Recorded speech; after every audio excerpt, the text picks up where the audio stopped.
Some simple tips for easy gardening.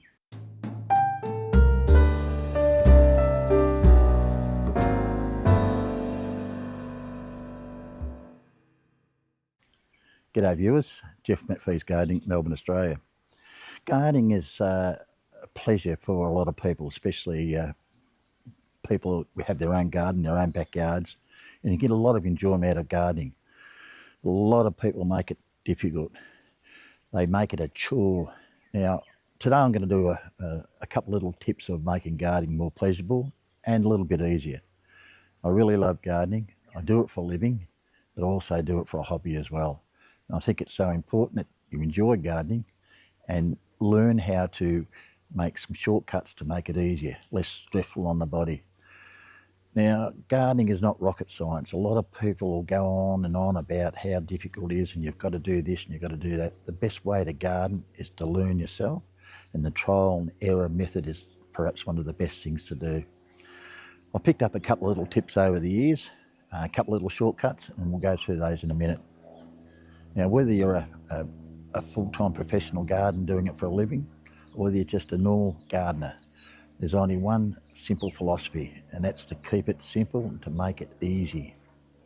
Well, let's go. Now, we all hate weeding. A lot of people hate weeding. It's because we don't think about an easy process. Now, we're going to get out on our hands and knees and weed, or we're going to use some implements. A lot of people just use sprays to spray the weeds. I'm not a big fan. Sometimes I have to do it. If I'm maintaining large premises, especially commercial properties, we've got to apply chemicals to take the weeds out. Now, lots of people in their home gardens will use steam, hot water, various ways, but I think there's only one way to do it, and that's a good old Dutch hoe. Now, I'll go through a simple process of how to use it. Important thing with these tools, implements, is to keep them sharp. So on a regular basis, you keep that blade sharp, it'll make your job easy. Now, with weeding, a lot of people, including myself, I don't mind, is we do the old hand weeding. Should have gloves on. Hand weeding is reliable. It protects delicate plants. But of course, if there's a lot of them, it's a real chore. If you're doing weeding, have a look at one of these. It's a little cyclone seat. Flip it over, put the old knees down. Especially when you get older, it's really hard to get up and down, so it does help you a lot. Now, using the old Dutch hoe, it's quite easy.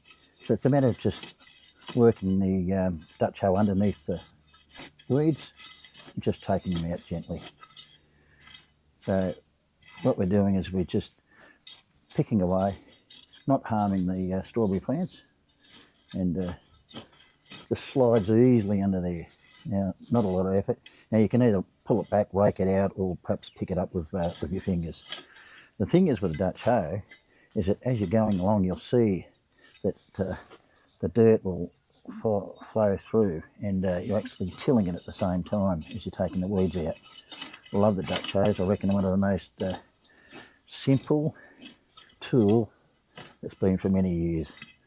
I learnt this one off my grandfather about 65 years ago. He was using a Dutch hoe, and I said, "What's that, Grandpa?" And he showed me how to use it. I reckon it's a great system to use. Now, very important, once we've weeded our garden beds, it's very important to add some mulch. What I've done, I've actually used free mulch. On my gardening jobs, at the moment it's autumn, there's a lot of leaves around.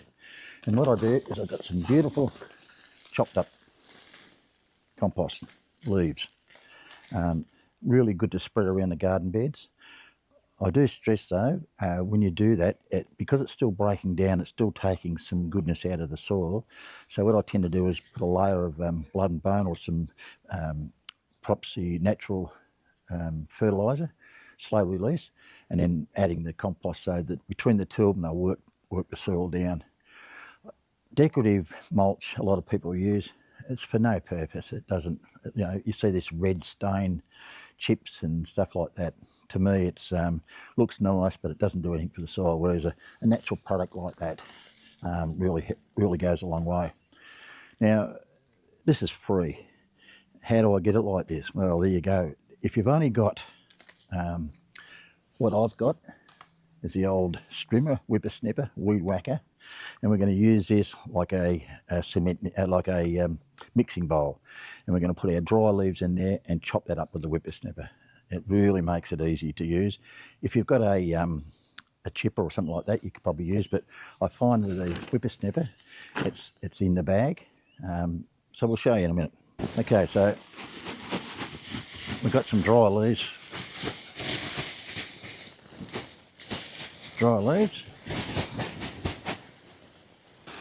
So adding the dry leaves in here.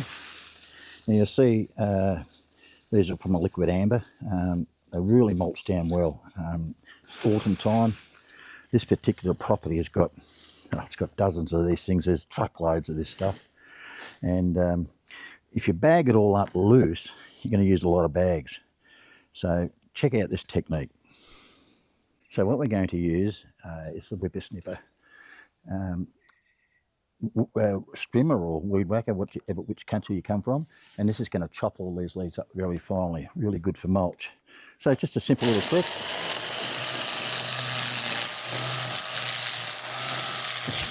Working around. Pretty tough bags too, because they don't damage the bags at all. It's just keep the string off the edge of the bag, you'll be fine. As you see, I'm just mixing all that.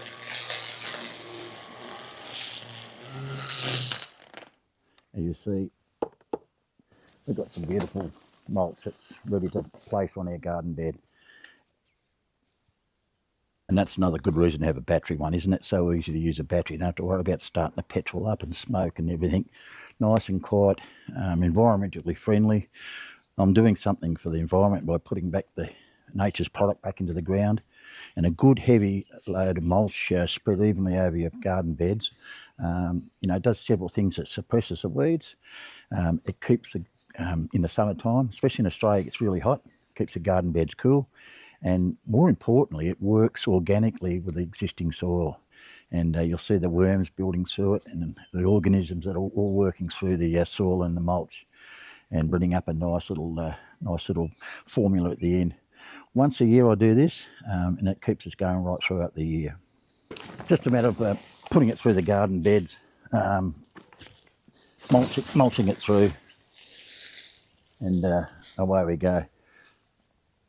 As I say, once a year I do this. The roses are coming to the end. We're nearly the end of autumn, so winter's going to be in about 3 weeks' time. Yet it's still 20 degrees. Hence, I'm still getting quite a bit of flush now. It's coming good with our camellias as well. So I'll be doing a video shortly on rose pruning, and we'll look at the 4 aspects of standard roses, climbing roses, bush roses, and carpet roses, and we'll go through the process of pruning them just to see how we go. So plenty of mulch around the garden beds, and you'll find you'll do well. Now with the mulch you can just put the leaves down just without chopping it up, but you've got to realise that's going to take a lot longer to break down, whereas the smaller ones, that's going to break down so easy over the time. Our previous year, you see beautiful composted soil from our previous year. So each year that comes along, keeps building up. Now I've got a heavy clay soil here, and it's really done wonderful for the plants. My roses and camellias are the best they've been for so many years now, and I think because of the mulching, getting that soil working. Because it's clay, I do put a bit of gypsum in once a year as well. I'll do that underneath the mulch, and also, as I say, put a bit of fertiliser down, and it even looks decorative too. You can use your decorative mulches, but this looks good, but it also serves a purpose. Planting out plants, a lot of people, what they do is they dig a hole, put it in a hole, fill it in, and move on. What I like to do is I like to prepare the hole properly. I like to make the hole a lot bigger than what it should be. In other words, it allows me to add compost mix around the outside of the plant. Now, if you plant the plant in a hole, especially in clay soil, and you've only done it enough just to cover the plant itself, it'll form like a well, and the water will sit there and it won't be able to go anywhere. Meanwhile, the roots will rot away. Alternatively, what does happen is that the root system can't get away from the pot. You'll see a pot-bound plant where the roots will wrap around and around because it's got nowhere to go because it's hitting the side of the pot. And the same principle will happen when you dig a hole, just enough to put the plant in, and it won't allow the root system to actually go out into searching for food. It'll just stay within its own little comfort zone, and it can't get out. So that's why I like to prepare the hole prior to putting the plant in. Now what I do, a lot of people use a shovel. I make it easy. I use an auger. So with the auger, that allows me to rough up the area, and especially if I'm planting out hundreds of plants, digging each hole individually is a slow process. This one I can really rip through a lot of plants. Just a simple little auger, like it's about, what, 20, 30 bucks one of these. Put it onto your cordless drill. You can use a normal drill if you want, but a cordless out in the paddock, you don't have to find a power point. So it's quite easy. So we've got our area that we're going to use.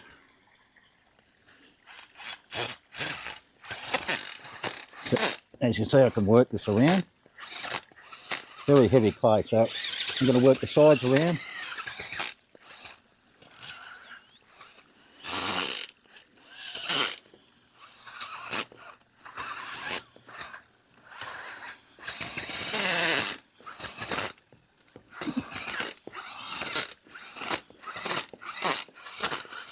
Really heavy clay, but it's starting to break down now. I'm making the area at least two times the diameter of the pot, if not more, working the sides, so I haven't got that well. Now, also I'm going to add in nice compost mix. And I've got some slow release fertiliser in here. So we've got our hole, we've got plenty of room for the plant to go. Now, so we're going to plant the plant out. What's this? You've got the pot still there, have we? Well, I've done that for a purpose. So we're going to get it all tidied up. Make sure it's haunched in reasonably well. And yes, can't plant it out in a pot. Why I've done that, you'll see, just pop that in there, job's done. How easy is that? Well, there you have it, for all seekers. First, obviously always water your plants in well after you've planted them out. Doesn't matter how wet it's been or whatever, a good soaking in gets it off a good start. Also, with planting, I like to put it, apply a sea salt, which is a seaweed based product.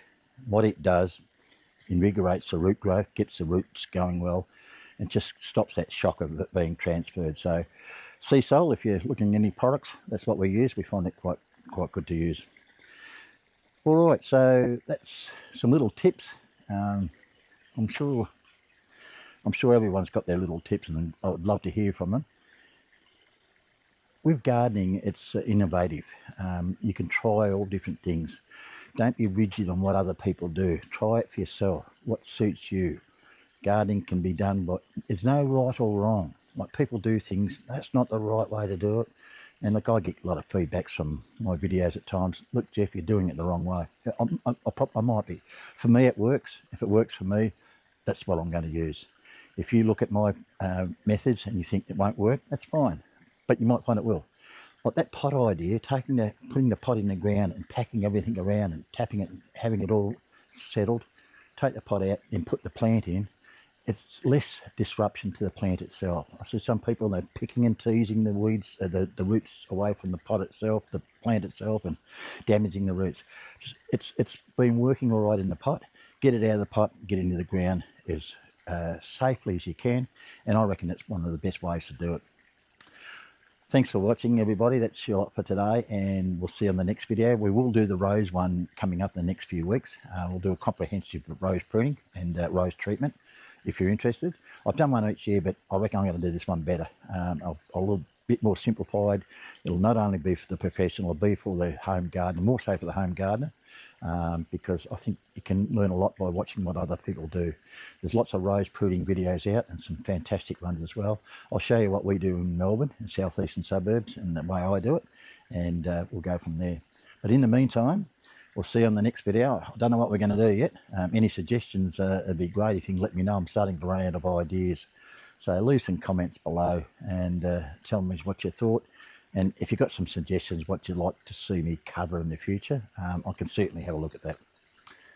If you're new to the channel, I've probably mentioned it before, hit that subscribe button everywhere it is, somewhere down there. And that helps keep the channel growing. We're slowly growing. And the more subscribers I can get and the more people share the video around to, really helps us a lot. We do it for nothing. It's all voluntary. It's just I like to give back to the industry that I've been into nearly 40 years. I like to give something back. So we'll see you later, guys and girls, and thanks for watching. Bye.